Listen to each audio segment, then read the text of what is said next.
ఏమైనా దిగ్గనా ভাই ছবি তোলে ভাই ধরি এই ভাই দিনের ছবি তোল ভাই তাকান ভাই তাকান দেখান ভাই তাকান দেখি ভাই ভাই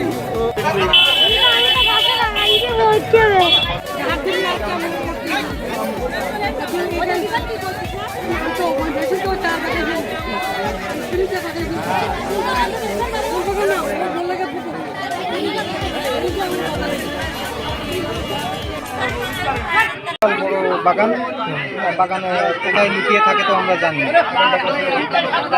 তো এখন এটা নিয়ে আপনাদের পরিকল্পনা কি? সন্ধ্যা রাত্রে পাচ্ছি প্লাস আমি ফরজে ছলা তাতাই করি যেই দেখি যে সাইডে পুকুর ডাকছে পুকুরি পাউড়ি যেই দেখি যে এটা বেঁধে গেছে চিতাবাঘ। তো এখন এটা নিয়ে আপনাদের পরিকল্পনা কি? পরিকল্পনা এটা হচ্ছে আমি এখন বন বিভাগ স্যারদের কাছে দিতে চাই। আচ্ছা আচ্ছা, ওনাদের কাছে দিতে চাই, ওনাদের কাছে টেলিফোন করা হয়েছে, ওনারা আসছে। আচ্ছা।